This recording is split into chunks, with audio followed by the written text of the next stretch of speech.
America, we have an opportunity to talk to two amazing young men. We have an opportunity to really focus on what our nation needs. Our nation needs men to stand up and be men. And these two young men, they are being men. They are leading their family. This family is amazing. This family is great. Ryan, can you introduce them to America? Yeah, this is a real sports family. We got Michael Tobiason, professional golfer, and son Aiden Tobiason, who is leading his team to a number one ranked uh, team in the country. So in the state. So here we go. Aiden, I want to start with you, Aiden, and I want to ask you. You know, you guys are dominating. You guys are dominating. You guys are. What is the mindset with you and your team heading into these games? I'll definitely say the mindset is to come in as dogs, cause we're all dogs, and to stay composed and keep working as a team, because it's a team sport. So we all like to be unselfish and just be dogs out there. That's the biggest thing. It's important to be that dog. When you're that dog, let me tell you something. What is that dog? That dog is that player, that person that will do everything, anything for that team to win. And when you have that dog mentality, you go on to the state championship. I heard you talk about going on to that state championship. How important it is to go to that state championship? It's really important, because uh, a lot of teams they work all summer, and they don't even get a chance to go to the state chip. But just the feeling being there, and the feeling of winning it would be great. So, but it's a feeling all the teams have, but it's who wants it the most is going to get it. So. And Michael, I wanna jump to you, Michael.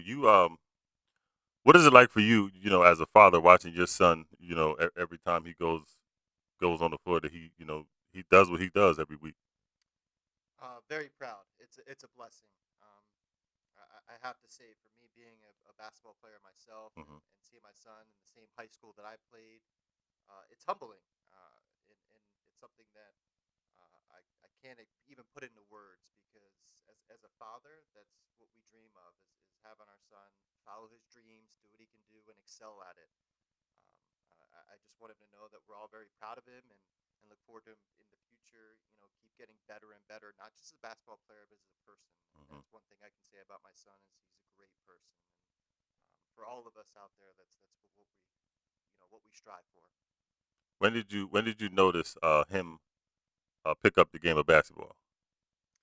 To really get good, when he started beating me on the court, I have to say he really started coming in his own about 2 years ago. Hmm. He started feeling out in his body, started getting more confident. He was always a good player, but he really started letting it show the last 2 years of coming out of his own shell and having the confidence. And us athletes know that that's that biggest barrier sometimes, is just that inner confidence within yourself. Hmm. Well, rule number one, as a dad, is you don't let your son beat you. If you got to cheat, you got to cheat. You know what I mean? Sometimes you just got to cheat. Like, son, you ain't gonna beat me. Dad, I'm up. No, no, no. This shot is worth 5 points. I told my son, this shot is worth 5 points. I won. I won. Yes, I agree. He started getting me become the dirty one. Yeah. Unfortunately, that's part of the reason he's getting in foul trouble right now, is because he likes to foul a little bit too much. But all in all, he's an aggressive player, and we still have some good pickup games. But like I said, he's starting to get in his prime, and for me, the only place I can really take him anymore is in the post. So, but I'll still take it. Yeah. That's right. That's key. Go to that post when you need to. Now, Aiden, what is it like for you to have to have your father there? What does that mean to you? You know, to have your father there and to coach you and give you advice when you need it. It's definitely great.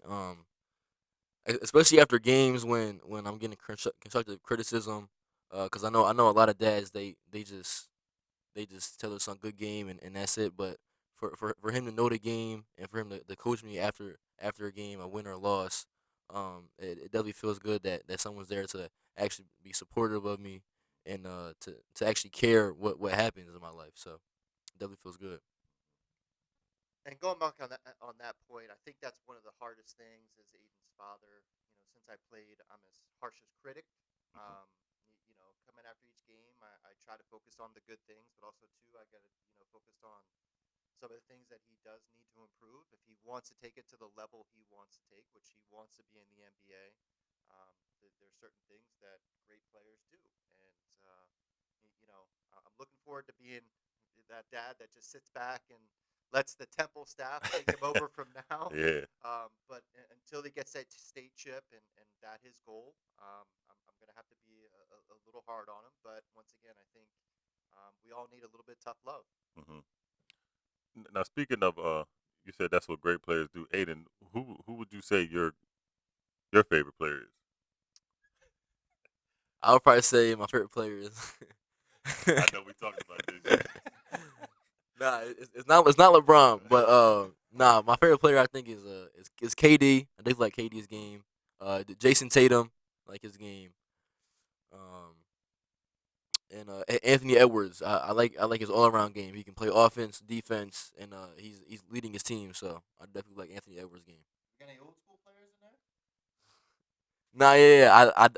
I definitely like Jordan, Michael Jordan. That's what I'm talking about. That's what I'm talking about. Nah, yeah. Now the Rev happy now. The Rev happy. Yeah, I think like Michael Jordan, and then after seeing like I see a lot of Kobe stuff online now, so that kind of intrigued me to watch more of his stuff, and I like his game a lot. Kobe. Whoa, did you hear that young man, Ryan? That young man say he's seen Kobe online. You ain't see Kobe live. You so young, you ain't see Kobe live. Yeah, that kind of hurt me a little bit. That made me feel a little old. You know what I mean? But looking at you, you kind of, when you said it, you kind of remind me of a Jason Tatum. You know what I mean? Like your frame and your build, and it's, again, looking at these stats online and looking at these games, man, y'all are extremely extremely dominant. But I want to jump to Michael real fast because you are a professional golfer. Talk to me about. I tried to play golf a couple of times. That is a very hard sport. So when did you fall in love with that? Great question. So I was lucky enough to start playing golf when I was about 9 years old. Hmm. The hard part about golf is not everybody has access to it. I was lucky enough to be part of a scholarship program, which is 12 kids, and we can go to the golf course for free just as long as we helped out. So we would pick the range, fix ball marks on the course, fill in divots. So it was one where we volunteered our time, and we were able to play golf for free. And I was one of the young ones, 12 years old, but I was with 17-year-olds, 16-year-olds. And I would get dropped off at the golf course and wouldn't be picked up until 6 o'clock at night. So I spent the whole day there. That's what I'm talking about. So I was very blessed to have that opportunity, and I ran with that opportunity. I was lucky enough to get a full ride to Goldie Beacom to play golf and basketball for him. I still play basketball. That was a love of kind of my life. My dad played golf, and it was something that we did together. And I was lucky enough to be athletic that I got good at it. And I did see a future with it. So once I graduated school, I became an assistant. Played on the mini tours a little bit. But I always came home. Obviously, I had Aiden when I was 22 years old, so very young. So I could only travel during the winter times to play professionally. But I was lucky enough to play in the U.S. Open in 2011. I was on the show The Big Break, which was on the Golf Channel, and have a lot of wins as a professional. So it was one thing that I did with my dad. That's really what got me into it, and I was lucky enough to keep running with it and kind of never look back. So right now I'm the head golf professional over at Deerfield Golf Club in Newark, Delaware. So I basically run the daily operations over there, and I teach golf. And luckily he's starting to get in the game, so he played on the golf team last year. So he's turning a corner too. But I'm glad he still has some passions that I have. So once again, it's something that I'm very blessed. I'm very thankful. I've been able to travel the world and to play at that level, as we all know, golf's not an easy game, and golf's an individual game. So I got a feel for both golf and basketball, which is team and individual. So it taught me a lot of principles that basketball didn't, but basketball taught me a lot of team principles. So I got a good blend of both. But just like I said, very very thankful because once again, not a lot of people have the ability to play Right. golf. Now, Aiden, you real competitive. Are you planning on beating him in some of these golf games? I know I'm gonna beat him in some golf games later on. I just gotta find some time to, cause I got a lot of basketball stuff right Yeah. now, but yeah, when I find some time to, I'm definitely gonna get better at golf and whip his behind. Yeah. And what I hear, and which is amazing, and I have to really, my hats off to you, sir, is that there's a legacy that you're passing Absolutely. down. Yep. There's a legacy that you Mhm. had with your father that now you have with your son, that your son will have with your grandson. There's a Mhm. legacy. And when you have a father in your life, when you have a male figure in your life that will lead you and guide, and Aiden said this, Aiden said he gives me the instructions that I need, whether it's good, you did things good or you did things that's not so good, but you need a father figure in your life to give you instruction. Men speak into other men's lives, Mhm. and that's something that is a legacy left, and you're leaving a strong legacy. I don't even know if you know you're doing it, but generations from now, that legacy is going to be passed down. Yeah, and I want to say, we don't. A lot of times we don't really hear it a lot, but I want to congratulate you on being a excellent father because you're raising a young man. You can feel it from his, his energy that he was raised right. He's very well mannered, and also he's got a dog in him. So it's hats off to you. I mean, thank you. I mean, once again, that's one thing. When people ask me, what do you like to do most? And my answer is, I like to be a father. Hmm. I like spending time with Aiden. We have a lot of fun together. Unfortunately, it's coming to an end. He's going to be going to Temple next year. He's going to start getting his own life. Which we're very proud of. But in the same sense, once again, there's certain things, those memories that nobody can take away from you, and you'll get to cherish forever. And um, that's part of the reasons why I want to spend so much time with them is because we don't get that time back, and time is something that you never get more of. Hmm. And a key thing as being a father, as your son gets older and moves on in life, I'll tell you a little story, quick story. My son, I raised my son, and me and my son and my beautiful wife, Dr. Melanie Price, and one day my son left to go to the Marine Corps. And I missed him, but I knew he was doing something for our nation. And it snowed one day. And for the first time in years, I had to go outside and shovel the snow. And I remember looking up at his room, and I said, I wish my son was here.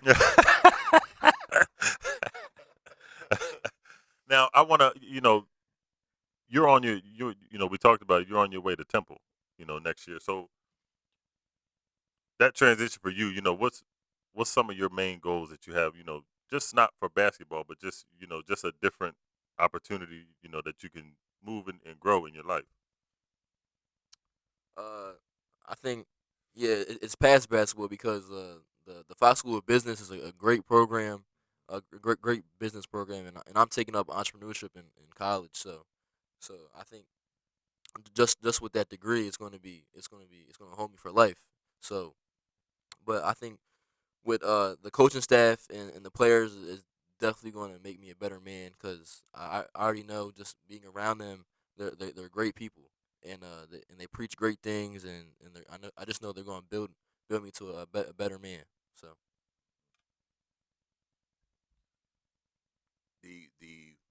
The importance of raising strong, intelligent men in our nation is something that we need to focus more on.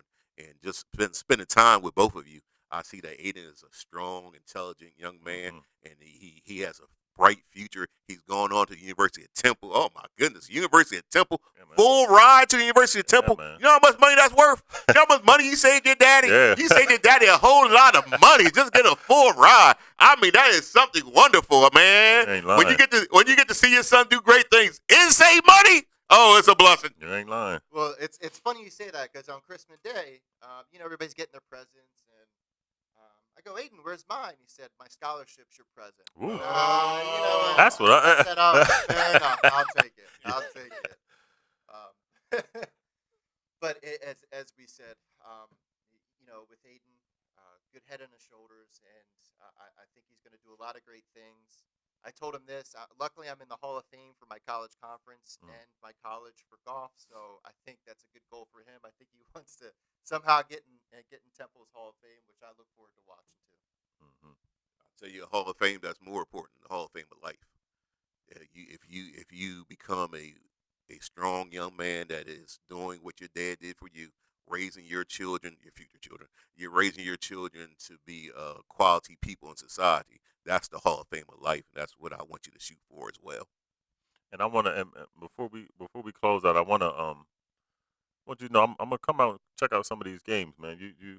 I'm looking at these scores. I got to see this in person, man. Oh, we're gonna come to some of the games, Yeah, but I got to see most this. importantly, before you leave the temple, the red one see you on the court one time. The red one see what you got. And best believe I'm gonna film this. Yeah, I'm gonna film that. As a player, I know that once again, you guys haven't got to see Aiden. I mean, you guys can look online and see that he does definitely put up some numbers. But Mhm. When it comes as a basketball player, it's not very often you get a great player like that that's unselfish. He wants to see the team succeed. Mhm. A lot of times he passes up a lot of open shots to get his other players open on the squad, which once again I commend him for. So he's very unselfish. It's more about him or more about the team and the program. But he is a shooter. I mean, it's a pretty shot. Um, a lot of work on that. And then once again, passer, dribbler, and he just sees the floor very well. But he does it all. Mhm. And that's something that when I played ball, I was called the garbage man. I did all the things that other players didn't want to, and just hustled. And that's what I think not just in basketball, but in life we need to do is you need to hustle. Mhm.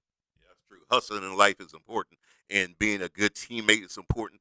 You have to be a good teammate in life, and in order to succeed in life, you have to be a good teammate. Whether it's your marriage, it's your children, no matter it's business. In order to start a business, to be an entrepreneur, you have to be a good teammate. My wife is one of the best teammates I know. But let me tell you something. It's also important to be him. You can be a good teammate, but you got to be him as well. And The red was him back in the day. Back in the day, the red was him. I really was. now, and we know Aiden is him, and it might sound like you him, man. You in the Hall of Fame, but come on, man. We not going to gloss over that, man. No, as I said, I was very lucky. I had a great college career and Mhm. followed up that college career going professional, which in any sport is very, very difficult. We see the things on Instagram all the time. Only so many percentage of high school athletes actually get to play Yep. in any type of college setting. Mhm. So once again, to be where he is, he's in a good position, and he's got a great head on his shoulder, and I think he's going to do some great things going forward. And for me, it's an honor to watch it and be very proud that once again he's kind of trailblazing his own way, which that's all I can ask for. Mhm. And the important thing about going to college, if no one ever tells you this, is that when I first went to college, I went to college my freshman year with a freshman class. And the next year, there was only 25% of that freshman class still there. And the reason why is not because they weren't intelligent. That's how they got to college. It wasn't because they couldn't, do the work. It was because they couldn't understand the importance of being where you're supposed to be and doing what you're supposed to do. College is going to be a lot of things that's going to be thrown at you. There's going to be parties. There's going to be opportunity to do all type of stuff, meet new people. You know what I mean by new people. Meet new people. But if you stay focused, stay committed, and do what you're supposed to do, be where you're supposed to be, you'll succeed not only in college but also in life. So, Aiden, my hat's off to you, and I want you to continue to do what you're doing and Mhm. be a great citizen and be a great person and move on in life, brother. Absolutely. Yeah, that's we good. Yeah.